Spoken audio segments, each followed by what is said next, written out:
Foreign Relationships of Colombia. We greet the people with us today that are in person here and those that are connecting to the broadcast through the social media of Colombia's Chancellor's Office. Colombia and South Africa, being joint presidents of the Hague Group, are leading the ministerial emergency meeting on Palestine. This meeting was summoned as a response to the continuous violation and escalated violation of the international humanitarian law that is committed by including genocide. Meeting is going to be focused on legal and diplomatic coordinated measures to put an end to these serious breaches.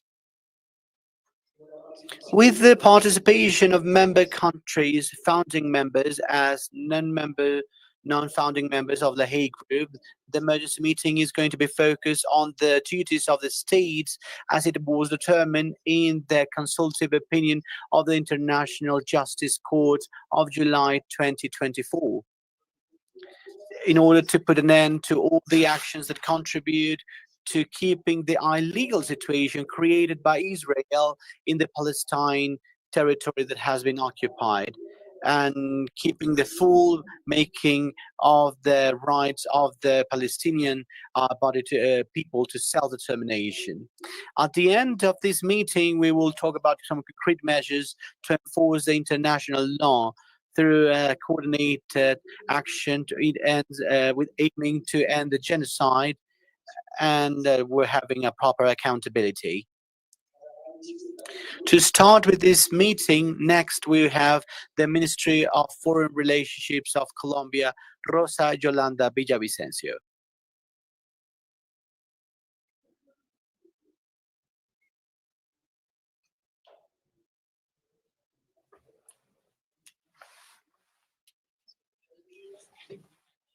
Good morning, everybody. Kind regards to the Ministry of Justice and Relationships of Namibia, Mr. Emmanuel Filemon Wizeb, the Minister of the Party of Foreign Relationships of Venezuela, Mr. Ivan Gil Pinto, Deputy Ministers, General Secretaries, Directors, distinguished chiefs of delegations, ambassadors, and all the people that are with us today, estimated colleagues, friends of the Chancellor's Office and the civil society. On behalf of Colombia's government, we give you a warm welcome to Bogotá. We are honored of having you in this meeting of the Hague Group, held with urgency and responsibility, a historical responsibility. We found ourselves not only to discuss, but to talk with a legal and ethical and political duty before one of the most serious challenges of our time, the suffering of the Palestinian people. Colombia has stated unambiguously that what happens in Gaza is a genocide. In 2018, we acknowledged the state of Palestine, and in 2024, we broke relationships with Israel with the disproportionate use of the force against civilian people. International humanitarian law must be a principle and an action, not just an empty rhetoric. This conference, jointly led with South Africa, proves that the governments of the Global South do not accept that the right is held hostage of geopolitics. What happens in Palestine is not an accidental tragedy, but is a regime of occupation and exclusion that the international community cannot tolerate anymore. That's why this summit goes to go beyond statements, supporting the investigations of the Criminal International Court to ensure the compliance of the International Justice Court, to propose some specific sanctions and mobilize all the tools that are provided by the international law. We are not alone. This network of states wants to defend the international legality, even when it bothers others. It's not a religious conflict. It's a dilemma between justice and impunity. Today from Bogotá, we reiterate Palestine is not alone. This meeting may be the beginning of a joint action, firm and transformative. Thank you so much.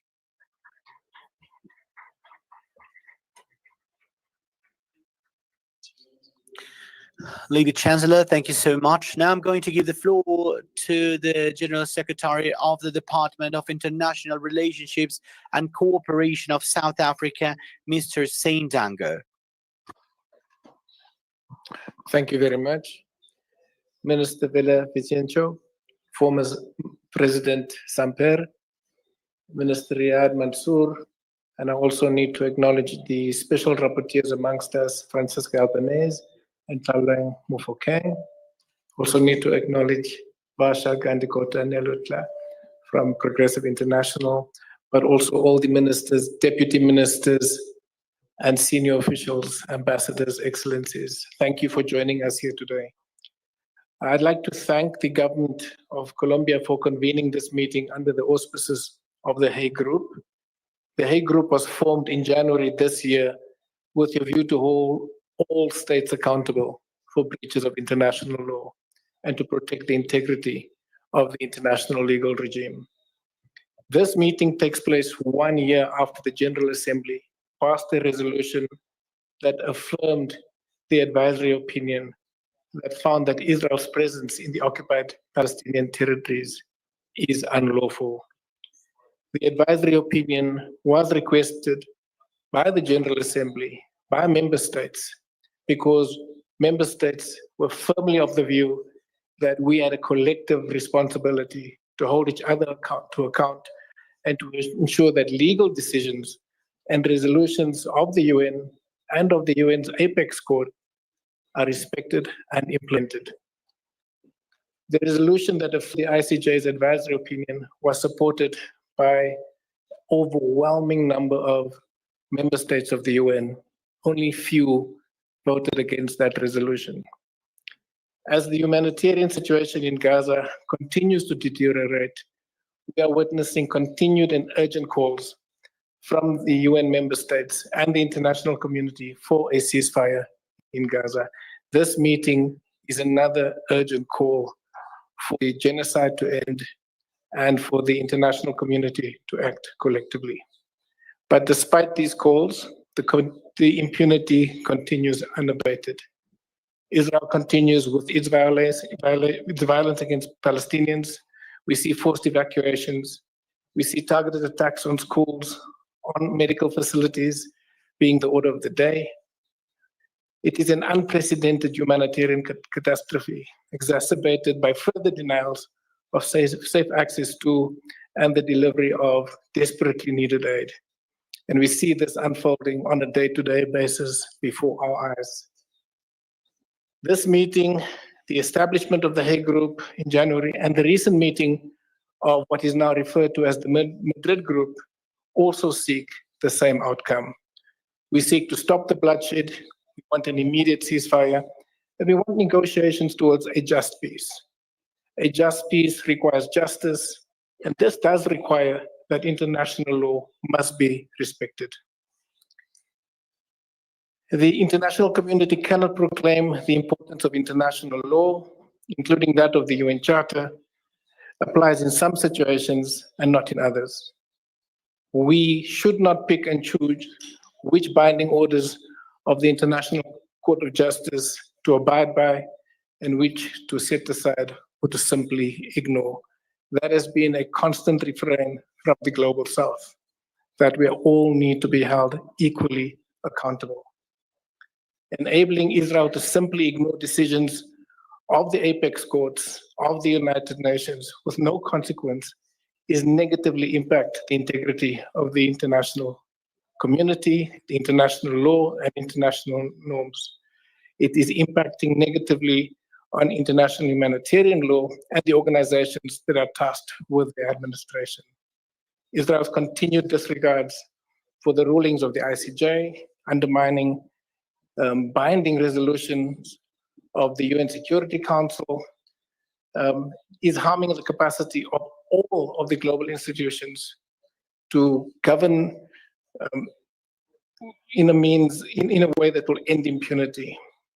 This is unacceptable, and all of us should not be complicit in Israel's endeavors to irreparably harm the institutions that were established to hold all of us accountable to the goals of a more peaceful and a just world.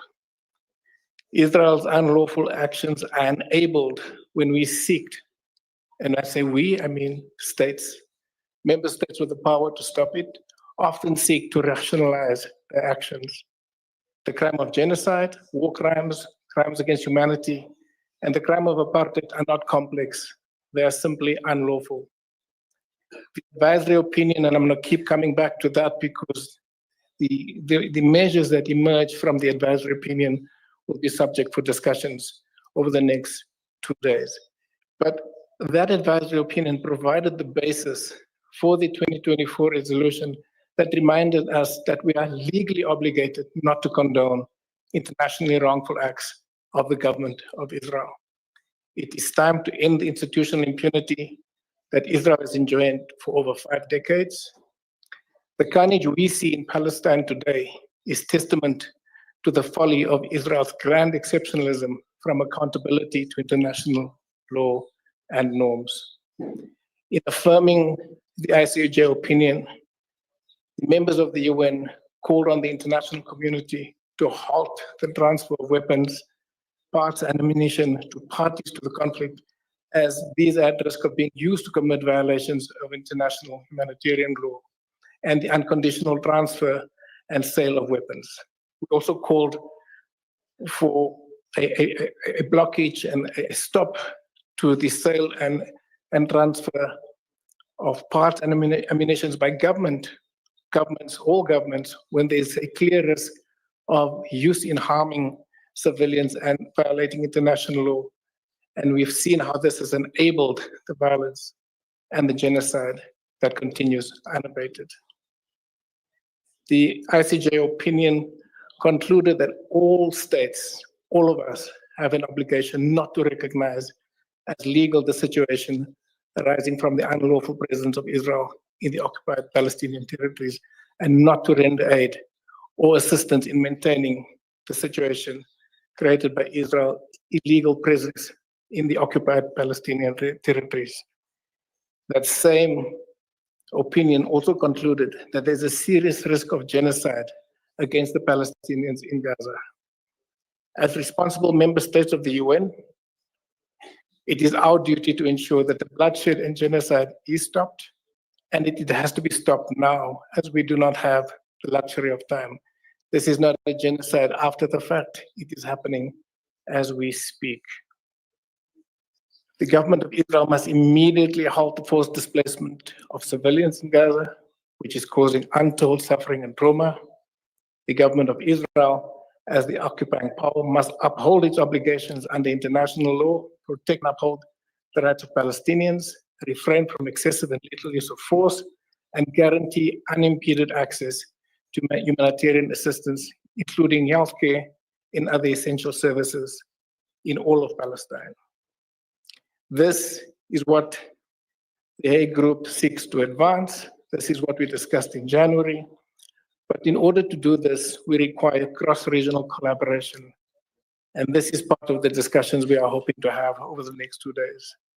We hope that today we begin a journey wherein all states from all regions, including those, as I mentioned earlier, that were part of the Madrid meeting, joins hands to end the ongoing genocide in Palestine, and that we collectively work for peace and a more just world, not only in Palestine, but globally. But we must start with Palestine. I thank you.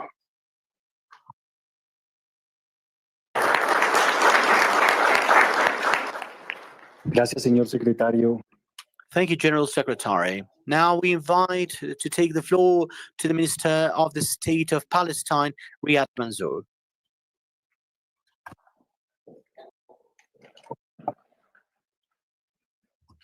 You. I am so honored to be sitting on this table with such distinguished leaders, the Foreign Minister of Colombia, the General Director from South Africa, and my dear friend Francesca, in beginning this timely and very important conference here in Bogotá, here in Colombia, organized by the Hague Group and all of the friends who are supporting this concrete, practical initiative, as the article, the very important article of your president in Colombia, which was published in The Guardian, stated very accurately what we need is not reaffirmation of principles. What we need is implementation. We need action.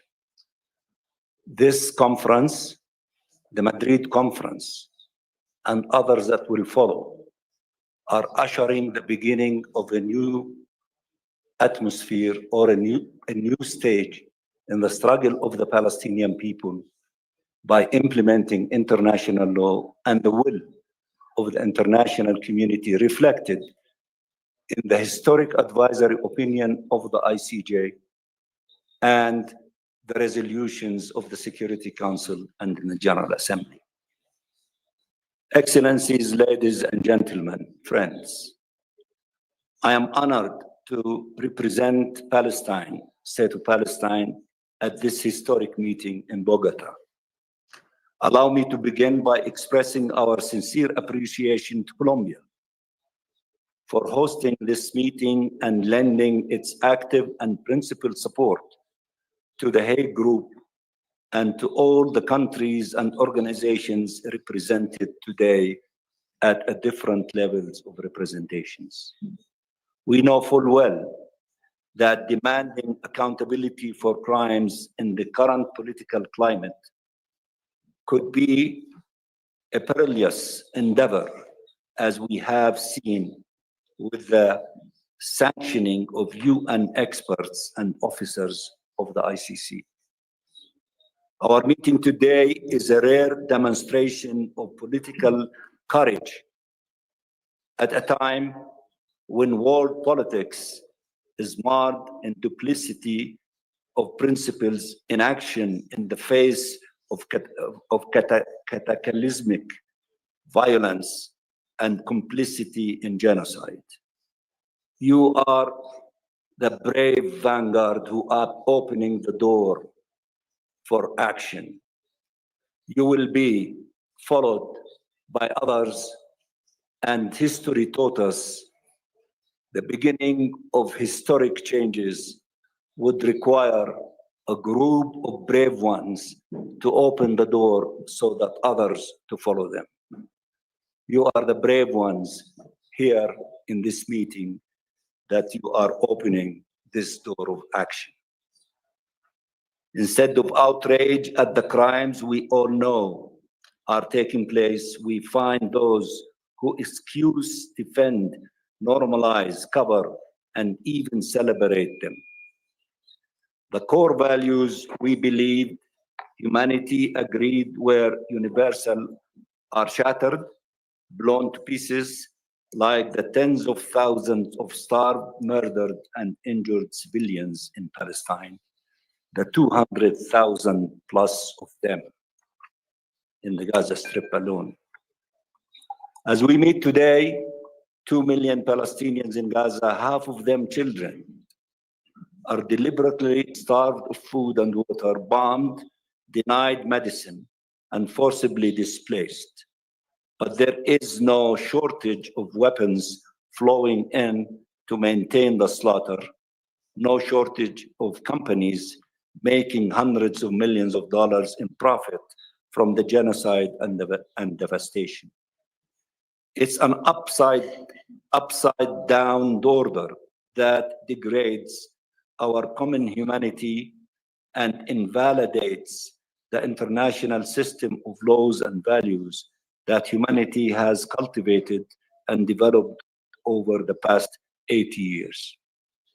The genocide in Gaza, the illegal Israeli occupation of Palestine, the relentless violations and abuses of international law committed by Israel, excused by its enablers and allies, and the shocking impunity with which all of the above is carried out, these are the abominable and unacceptable new laws that threatens all of our humanity.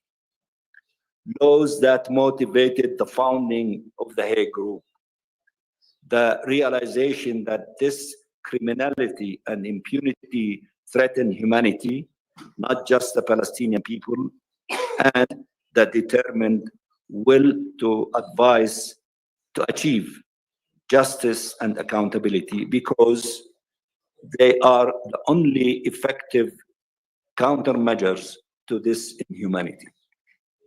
We meet today united by our common humanity and indignation at the continuing crimes against the Palestinian people. Their immeasurable suffering is a warning to humanity. This could become the norm: aggression, slaughter, destruction, inhumanity, ethnic cleansing, and genocide. Such a horrific aspect must not be allowed to materialize. Friends, it is difficult to rationalize what is happening in Gaza. The mind and heart cannot fathom or process the immense pain and horror that has taken hold of the lives and hearts of an entire people. Israel's genocide is sweeping.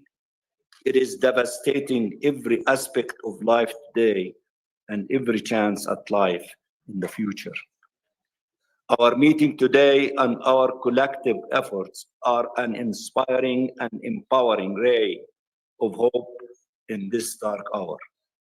Together, we can demonstrate to our children and future generations everywhere in this world that we did right by them, that we stood up for their right to a better, more humane world, that we did not surrender them to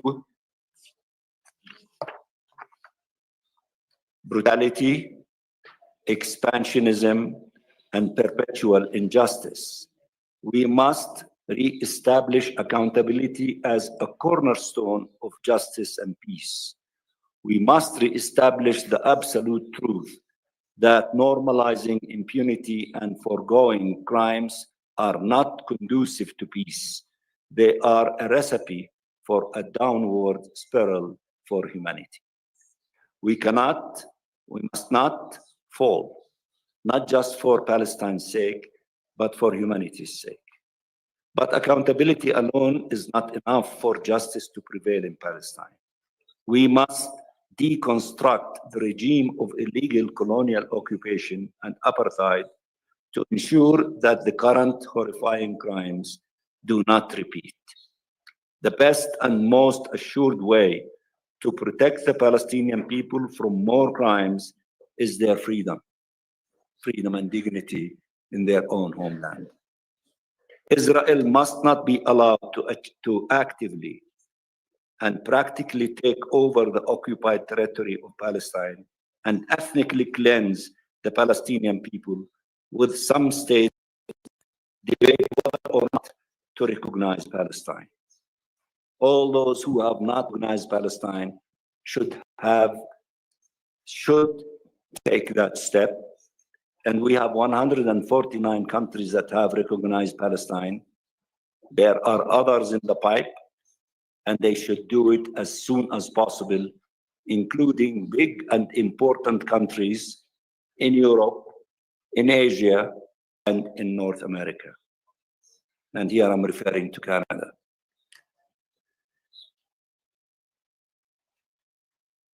Israel must not be allowed to actively and practically take over the occupied territory of Palestine and ethnically cleanse the Palestinian people, while some states debate whether or not to recognize Palestine. Recognizing Palestine is not a symbolic act.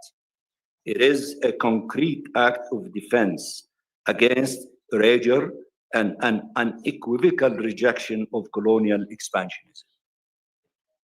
I stand here among many friends representing states that took this principled steps. Colombia is one of them.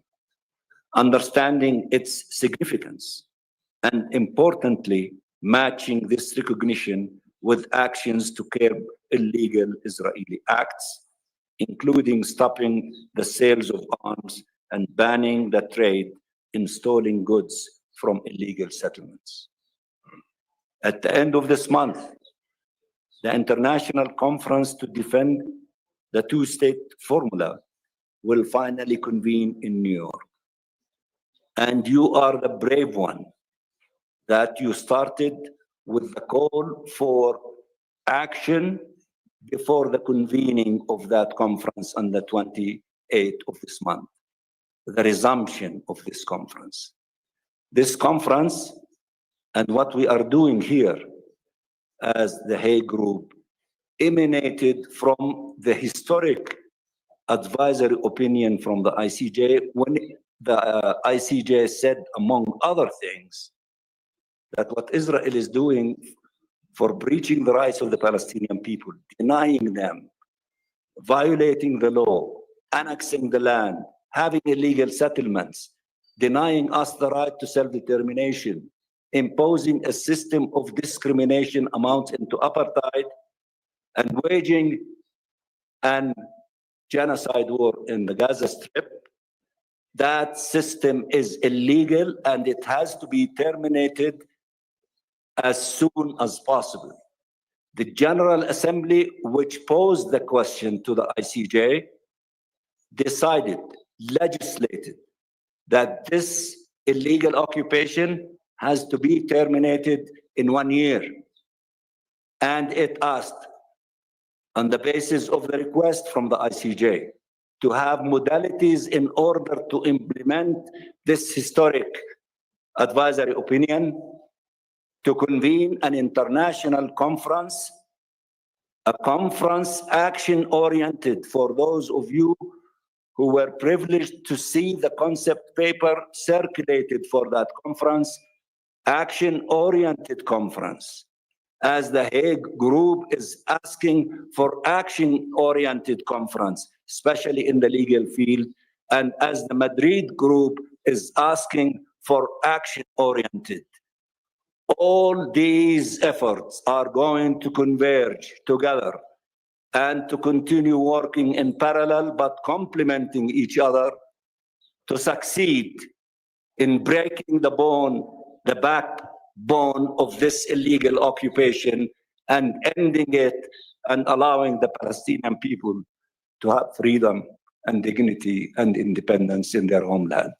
That has to be the objective. That is the objective, and that is what we will collectively succeed in doing so, as we all collectively succeeded in breaking the backbone of apartheid in South Africa, and we got rid of that abhorrent system that is against humanity.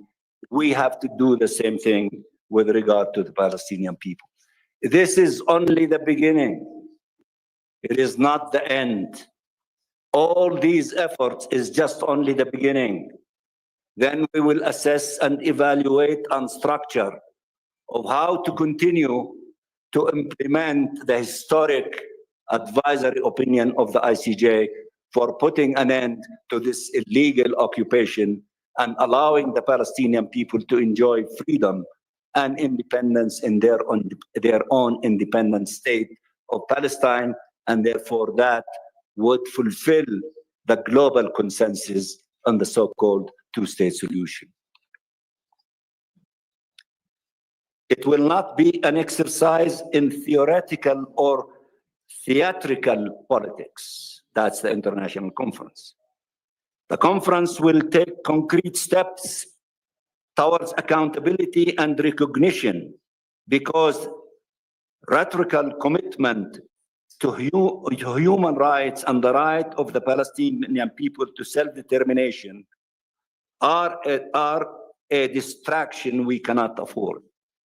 Now is the time for actions, concrete, effective actions that exact a price for crimes and ends the profiteering from genocide.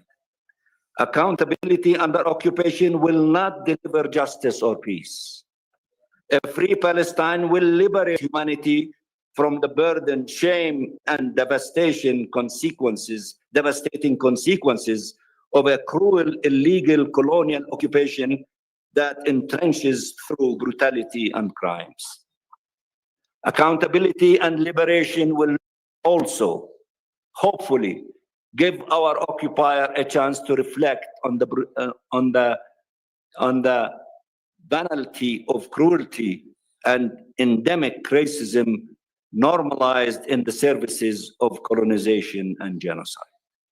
This is a formula for peace we can all rally behind and work towards. It is a legacy future generations can celebrate, one that honors our common humanity and reestablishes the rule of law, not lawlessness, as the norm.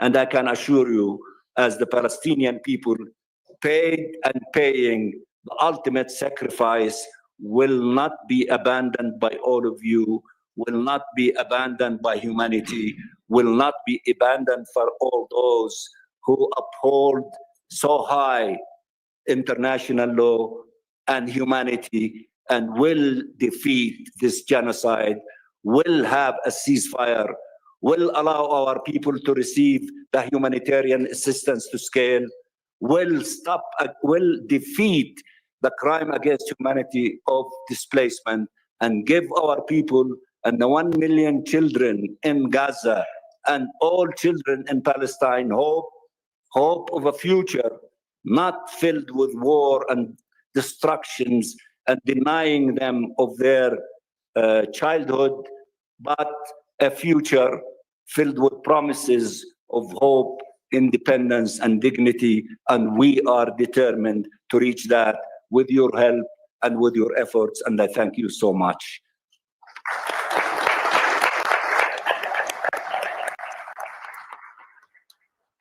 Respetado ministro, muchas gracias por sus palabras. Respected Minister, thank you so much for your words. And moving forward with ministerial meeting on Palestine, I would like to ask here on the stage Mr. Tajer Ahmed, who will provide us a testimony on the situation on Gaza.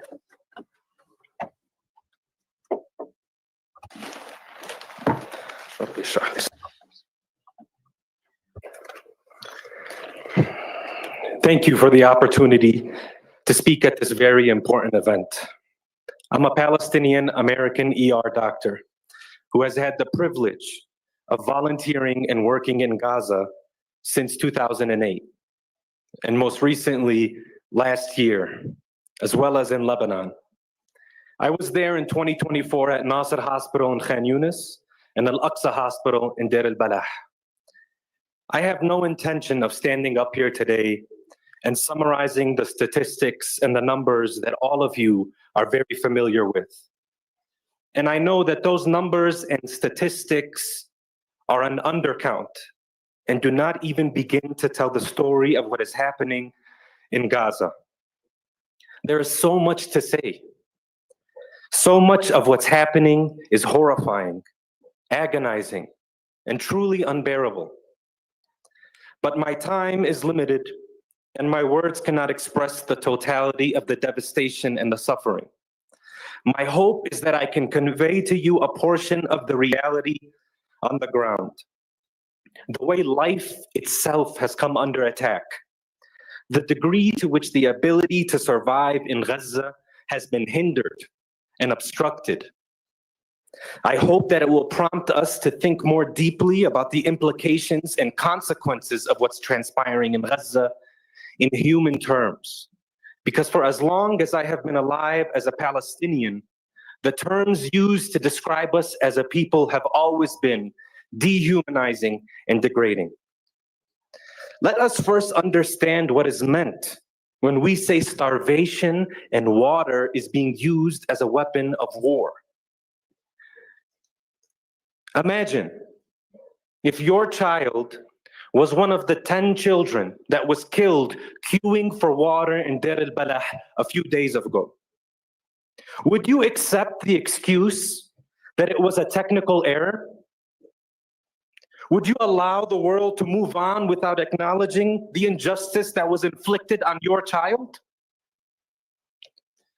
2 weeks ago, Dr. Ahmed Al-Farra in Nasser Hospital in Khan Yunis, the director of the pediatric division of Nasser Hospital, the largest remaining hospital in Gaza, he said, I am running out of baby formula.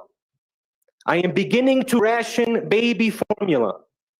I have 6 premature infants here in this hospital. Imagine if you were one of the parents for those 6 premature babies. Let me tell you what happens when premature infants are deprived of what they need to live. Imagine you had to watch them struggle to hang on to life. Shallow and rapid breathing, sunken eyes, desperate cries of hunger, that every day that they don't get the formula that they need, those cries get weaker and weaker and weaker. What do we say to the 2 parents, to the parents of the 2 children that have already died? What do we say to them? What do we say about the trucks that had the baby formula that are sitting right outside of Gaza? Do we say, sorry, we tried everything that we could? I was supposed to enter Gaza June 19th, 3 weeks ago. And talking to my colleagues on the ground, they told me about the issue with respect to the baby formula. And in my bag, between my scrubs, the clothes that I wear when I'm treating patients, I had cans of baby formula. But I was denied entry. Access is this problem that exists within Gaza long before October 2023. The ability to bring in the medical equipment, the medicines, the supplies that we need. There was a blockade in place long before October 7th. And for the children that have miraculously survived this starvation, and I pray that they continue to survive, it's important for us to realize that as long as they are going hungry and malnourished, that every single day they are suffering irreversible consequences to their mental development, to their physical growth. Would any of us be willing to gamble with our child's future in this despicable way? Would any of us tolerate this? And I do want to mention the new Israeli-American aid mechanism known as GHF, where hungry Palestinians in hopes of finding food are met with bullets instead. I messaged a friend saying, please go to these sites. They're slaughterhouses. Do not go. And he said, you know, people know there's a chance that they could die, but they can't bear looking at their families in the tents, hungry. They don't want to just sit idly by and wait for the rest of the world to do something about this. But the bullets fired from GHF mercenaries are just the tip of the iceberg with respect to this problem, the militarization of aid. The idea that you can ghettoize Palestinians, forcibly displace them to the south where these aid sites are, and somebody in military fatigues can decide, are you worthy of food or not? Is your background check out in a way that now your family can eat? When our Palestinian colleagues tell us that the healthcare system is being deliberately targeted, we have to understand it goes beyond the bombing and the raiding of Al-Ahli Baptist Hospital, of European Gaza Hospital, of Al-Shifa, Al-Awda, Nasser, Aqsa, Kamal Adwan, and so on, and all of the hospitals that have seen Israeli military either strike them, raid them, or render them defunct. It's, yes, the physical infrastructure is being damaged and destroyed, but also pillars of the medical system are being assassinated. Dr. Marwan al-Sultan, returning after treating patients, one of 2 remaining cardiologists in the north of Gaza, murdered in his home.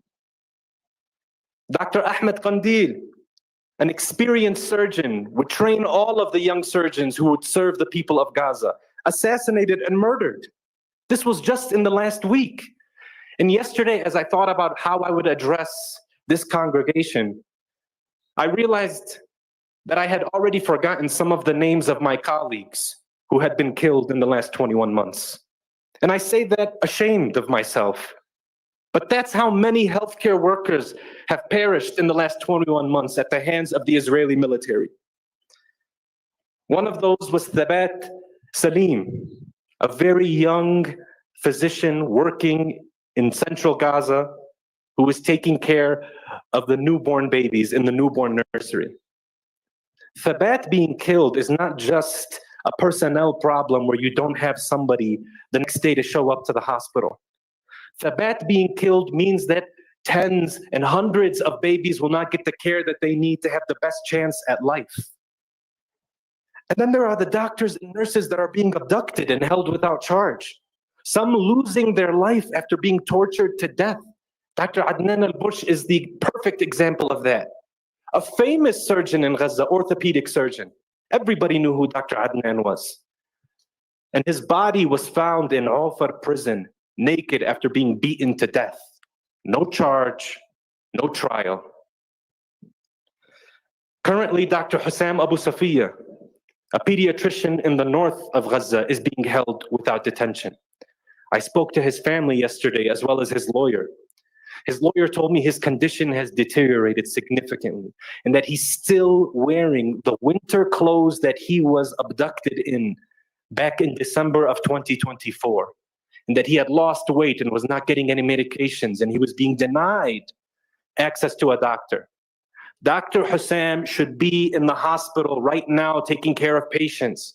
And if we get a ceasefire tomorrow, we need Dr. Hussam to be the first person leading the recovery and response. He's one of 100 or so medical physicians and nurses that are still being abducted. And so if all of the nurses and doctors who've been attacked or abducted or killed or injured are gone and not a part of the response, then what does the day after look like? What did Dr. Hussam do to deserve this sort of treatment? He stood by in the hospital, refusing to leave when there were babies on the ventilators, when there were babies in incubators. He watched his son be killed and had to bury his son in the compound of the hospital. This is what we mean when we say the healthcare system is being attacked.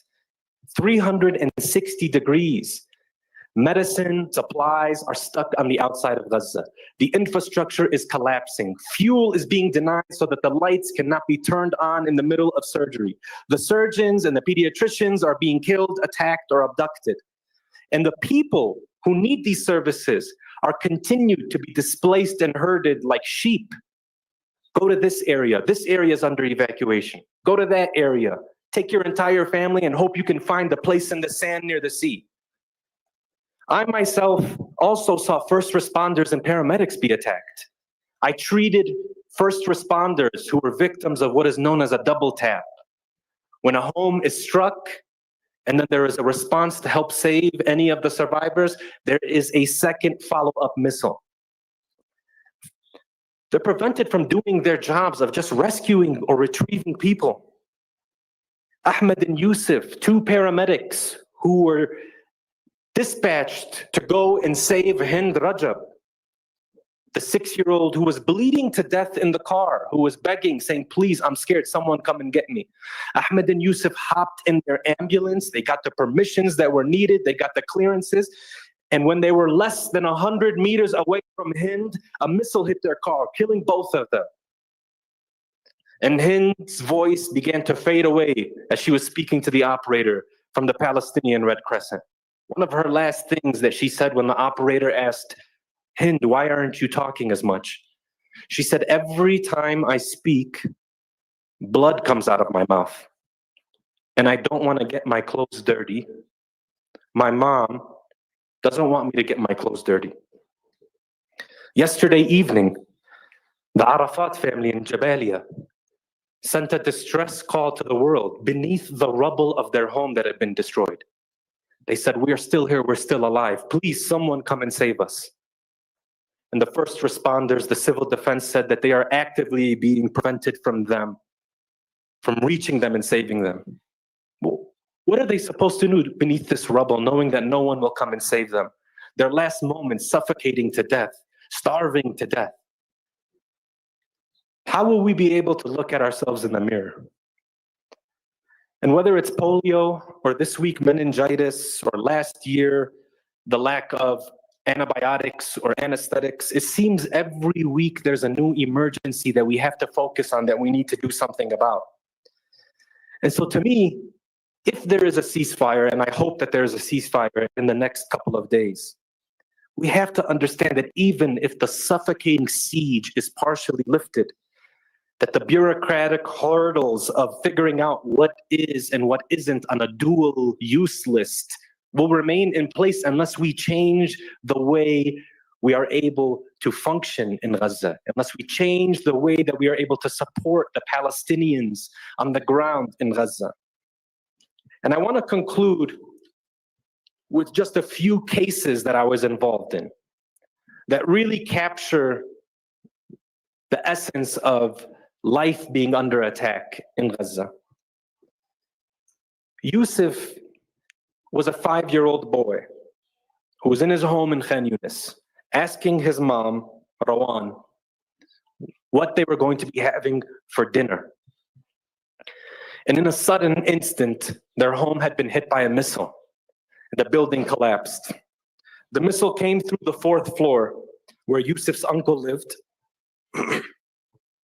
then down to the 3rd floor where Yusuf lived. The ceiling collapsed. Yusuf was trapped beneath the rubble. When the first responders arrived, they searched and they found Rawan, his mom, and one of her sons. They had survived. But the search for Yusuf was still ongoing. Eventually, they pulled him out and they rushed him to Nasser Hospital, where his father, a doctor, was working. And the images of his mother were seen by the whole world, running around from floor to floor in Nasser Hospital, asking if anybody had seen a red-headed, curly-haired boy named Yusuf. Finally, one of the workers brought Yusuf's mother and dad to Yusuf. He had died.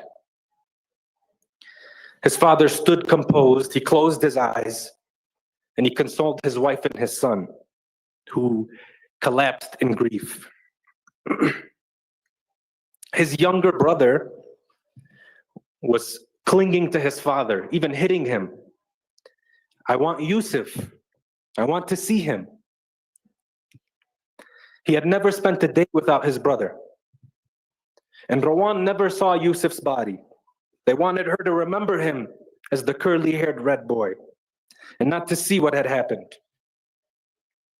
And Yusuf's father stayed working at Nasser. He said, my job is not to mourn my child, it is to help the living. Maybe treating patients was his escape. Maybe it was his way of coping. But ultimately, the Israeli military surrounded Nasser Hospital, raided it, and arrested Yusuf's father, and he is still in custody. Mayar is a 5-year-old girl who lived in Gaza City. And as she was fleeing with her family of 6 from their home in Gaza City, a bomb had hit nearby. Mayar's 18-month-old brother, Ibrahim, was killed, and her 11-year-old sister was killed. Her father lost both of his legs. Mayar was hit in the knee, and her knee joint was shattered. And she was at Al-Ahli hospital, and her mother told me that as they were fleeing to the south, because Al-Ahli became surrounded by the Israeli military, that they had to go through this checkpoint, strip naked, and give all of the money that they had left to the Israeli military, which was 300 shekels, the equivalent of $100 US. I met Mayar's family in Egypt, Mayar's mother and her sister. I brought them to the United States. I had the honor of being a medical escort and bringing them from Egypt to the United States to be treated in America. We landed in New Jersey, and I remember waiting in the terminal in New Jersey and buying Mayar and her sister some pizza. And they said, the pizza in America sucks. It's better in Gaza. But I remember when we were in the airport, the mother had told me that she had received good news. And I said, what happened? And she said that the bodies of her two children, the graves, had been found. And so now when she goes back to Gaza, she'll be able to visit the graves of her two children that did not survive. And so I'll conclude by saying that there is an attack on the past, the present, and the future of Palestinians. Our homes, our universities, our museums, our mosques, our churches. The present, we're seeing our healthcare workers, our journalists, our aid workers, our engineers. And our future, our children are being dismembered, disfigured, disappeared. Our fertility clinics being destroyed. And so yes, accountability is necessary. It's urgently needed.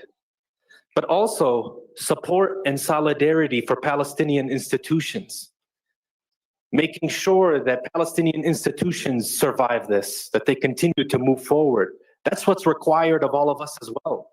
How do we make sure that the effort to erase Palestinians from the history books is unsuccessful? The current dreams of the children in Palestine can be described in these current words. And our mission should be to change how they describe their dreams. When a child is asked, what do you dream of? What do you want to happen? And he tells you, I want my mother to come back from heaven. Or when a child says, I hope that I can grow another leg.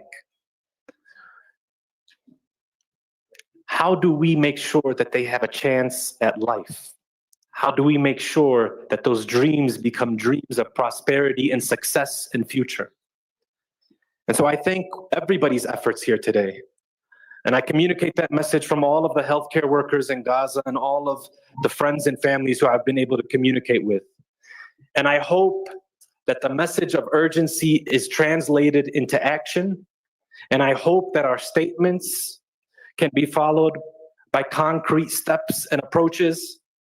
And I hope that this miserable nightmare comes to an end sooner rather than later.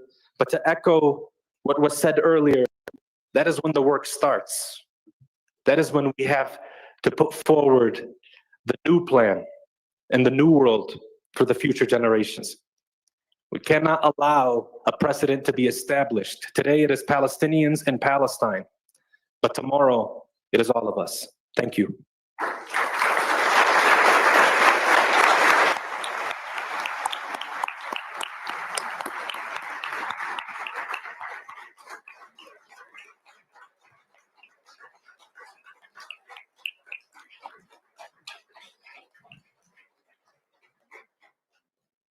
Dr. Ahmed, Dr. Ahmed, we deeply value your testimony and we are so grateful for your presence in this meeting.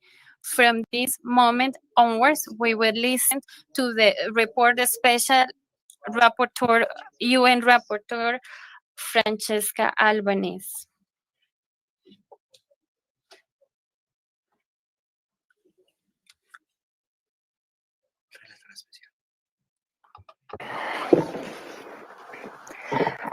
Buenos días a todos y todas. Good morning, everyone.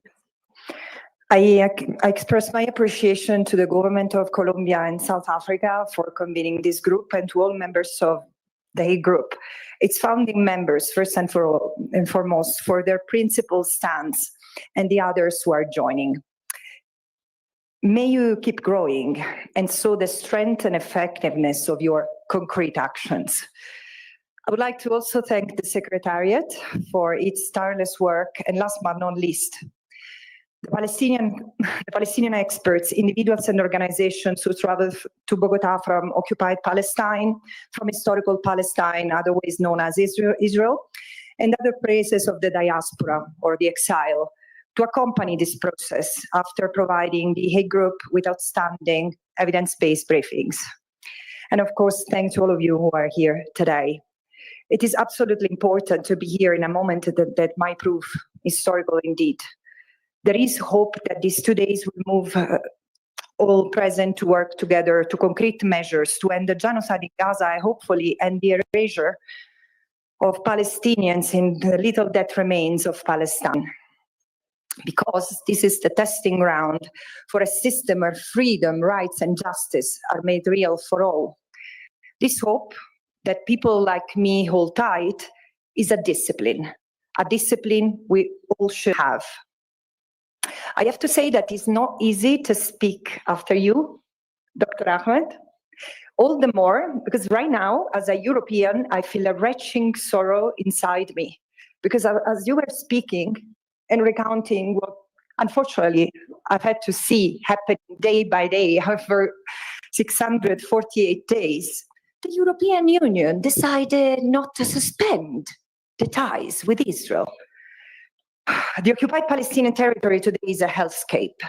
In Gaza, Israel has dismantled even the last UN function, humanitarian aid, in order to deliberate, starve, displace time and time again, or kill a population they have marked for elimination. In the West Bank, including East Jerusalem, ethnic cleansing advances through unlawful siege, mass displacement, extrajudicial killing, arbitrary detention, and widespread torture. Across all areas under Israeli rule, Palestinians live under the terror of annihilation, broadcast in real time to a watching world. There are very few Israeli people who stand against genocide, forever occupation, and apartheid, while the majority of the Israeli society openly cheers and calls for more, remind us that Israeli liberation too is inseparable from Palestinian freedom. The atrocities of the past 21 months are not a sad aberration. They are the culmination of decades of policies to displace and replace the Palestinian people. And against this backdrop, it's inconceivable that political forums from Brussels to New York are still debating recognition of the state of Palestine, and not because it's unimportant, but because for 35 years, the states have stalled, refused recognition, pretending to invest in the Palestinian Authority, while abandoning the Palestinian people to Israel's relentless, rapacious territorial ambitions and unspeakable crimes. Meanwhile, political discourse has reduced Palestine to a humanitarian crisis to manage in perpetuity, rather than a political issue demanding principled and firm resolution, and permanent occupation, apartheid, and today, genocide. And it's not the law that has failed or faltered, it is political will that has abdicated. And today, we are also witnessing a rupture. Palestine's immense suffering has cracked open the possibility of transformation, even if this is not fully reflected in political agendas yet. A revolutionary shift is underway, one that, if sustained, will be remembered as a moment when history changed course. And this is why I came to this meeting with a sense of being at a historical turning point, both discursively and politically. First, the narrative is shifting. In Brussels, they might have not realized, but it is. Away from Israel's endlessly right to self-defense and toward the long-denied Palestinian right to self-determination, systematically invisibilized, suppressed, and delegitimized for decades. The weaponization of anti-Semitism applied to Palestinian words and narratives, and the dehumanizing use of the terrorism framework for any Palestinian action, from armed resistance to the work of NGOs pursuing justice in international arena, has led to a global political paralysis that has been intentional, and this must be redressed. The time is now. Second, and consequentially, we are seeing the rise of a new multilateralism, principled, courageous, increasingly led by the global majority. And I'm glad many of these countries are here. It pains me that I have to see these include robustly European countries, because as a European, I fear the region and its institutions have come to symbolize, I fear what the region and its institutions have come to symbolize to many. A sodality of states preaching international law, yet guided more by colonial mindset than principle, acting as vassals to the US empire, even if as it drags us from war to war, misery to misery, and when it comes to Palestine, from silence to complicity, from apartheid to genocide. But the presence of European countries at this meeting shows that a different path is possible.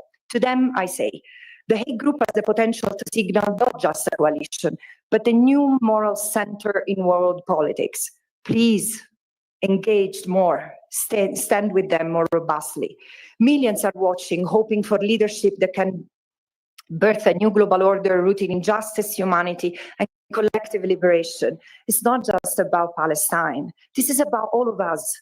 Principal states must rise this moment. It does not need to have a political allegiance, color, political party, flags, or ideologies. It needs to be upheld by basic human values, those which Israel has been mercilessly crushing for 21 months now and counting. Meanwhile, I applaud the calling of this emergency conference in Bogotá to address the unrelenting situation in Gaza. So it is on this that the focus must be directed.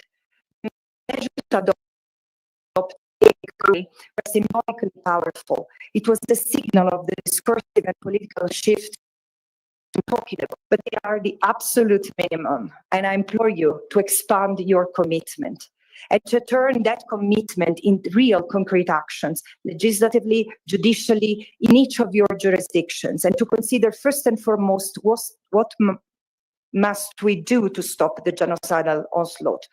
For the Palestinians, especially in Gaza, this question today is existential, but it really is applicable to the humanity of all of us. And in this context, my responsibility here is to recommend to you uncompromisingly and dispassionately the cure for the root cause. We are long past the time to deal with the symptoms and the comfort zone of too many these days. And my words will show that what the Hague Group has committed to do and considering expanding upon is the basic commitment to what's just and due based on your obligations under international law. Obligations, not sympathy, not charity. Each state must immediately review and suspend all ties with the state of Israel. Military, strategic, political, diplomatic, economic relations, both imports and exports, and to make sure that their private sectors, insurers, banks, pension funds, universities, and other goods and service providers in the supply chain do the same. Treating the occupation as business as usual translates into supporting and providing aid and assistance to the unlawful presence of Israel in the occupied Palestinian territory. The same that the International Court of Justice in July last year has ordered to end totally and unconditionally, and that the General Assembly has ordered this to happen by September this year. I will have the opportunity to elaborate on the technicalities and legal implications in our further sessions today. But let's be clear why I argue that it's time to cut ties with Israel as a whole. And cutting ties only with the components of it in the occupied Palestinian territory would be addressing the symptoms once again. This is in line with international law, especially at the moment that Israel is accused of committing war crimes, crimes against humanity, and genocide in front of the two highest international tribunals that we have, the ICC and the ICJ. As I argue in my last report to the Human Rights Council, the Israeli economy is structured to sustain the occupation and has now turned genocidal. It is impossible to disentangle Israel's state's policy and economy from its long-standing policies and economy of occupation. It has been inseparable for decades. We just pretended not to want to see. The longer states and others stay engaged, the more this illegality at its heart is legitimized, and the complicity continues and grows. Now that the economy has turned genocidal, there is no good Israel and bad Israel. We need to face it. So I ask you to consider this moment as if we were sitting here in the 1990s, discussing the case of apartheid South Africa. Would you have proposed selective sanctions on South Africa for its conduct in the individual Bantustans? Or would you have recognized the state's criminal system as a whole? And here, what Israel is doing compared to what South Africa has done during the apartheid regime is worse. The comparison is a legal and factual assessment supported by international legal proceedings many in the rooms are part of. This is what concrete measures mean. Negotiating with Israel on how to manage what remains of Gaza and the West Bank, being in Brussels or in New York, is an utter dishonor to international law. And let me conclude.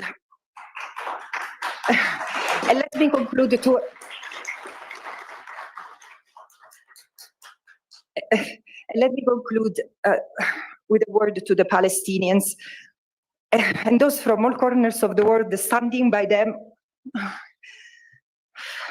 Sorry. Okay, I start again.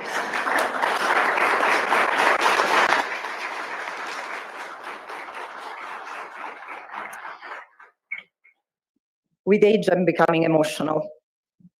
And to the Palestinians and those from all corners of the world standing by them, often at great cost and sacrifice, I say, whatever happens, Palestine will have written this tumultuous chapter, not as a footnote in the chronicles of would-be conquerors, but as the newest verse in a centuries-long saga of peoples who have risen against injustice, against colonialism, and today more than ever, against neoliberal tyranny. Thank you so much.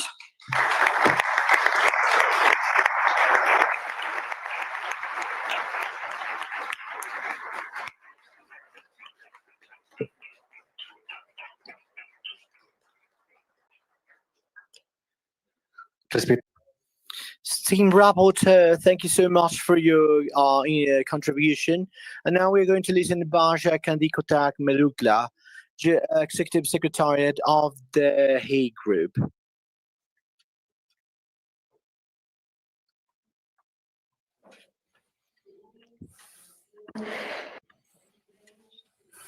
Colombia for organizing this historic conference. Quiero agradecer el gobierno de Colombia por organizar. Want to thank the government of Colombia for having this historical gathering. It is an honor to be in the believer room that has helped you to talk about the rights of the people. Struggle for the liberation of all peoples.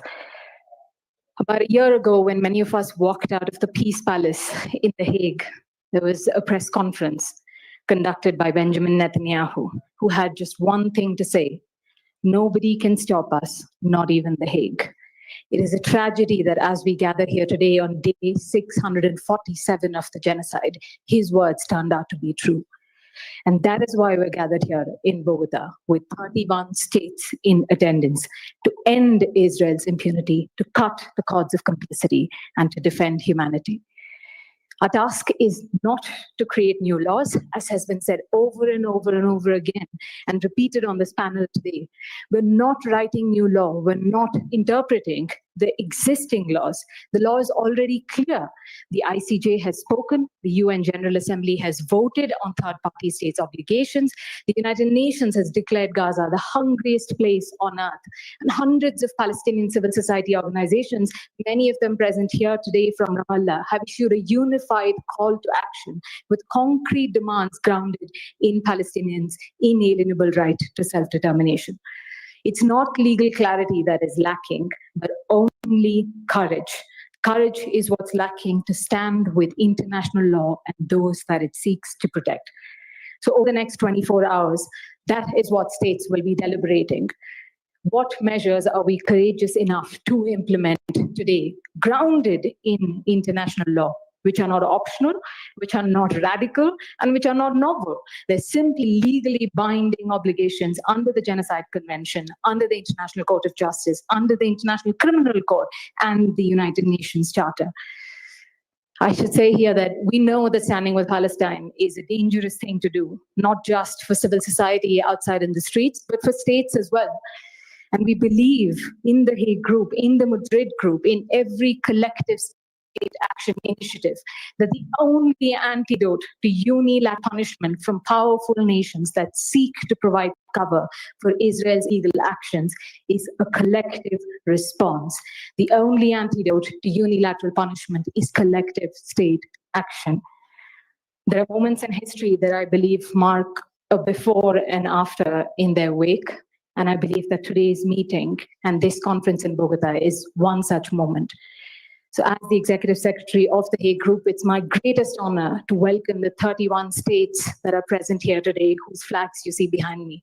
But I should note that there are many more countries present in this room today, whose flags might not be here, but the people are, because the people of the world have spoken and they stand with Palestine. Francesca, the co-chairs, Colombia, South Africa, in many of our conversations have often said to each other, it is the greatest honor and the greatest responsibility to do this task, but we will be the happiest when Francesca's mandate is eliminated and when the Hague Group ends, because it would mean finally, that Palestine is free. Thank you very much.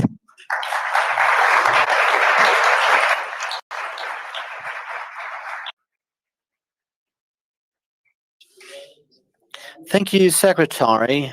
In this way, we have adjourned the opening of this emergency meeting on Palestine. In the afternoon meeting, we will have discussions in the participants whose results are going to be reported tomorrow at the closing meeting. We thank the media that are with us today, and we kindly invite you to go to the room that is set with you in the Diplomatic Academy, where you will be able to continue developing your work. Thank you so much for being with us, and have a nice day.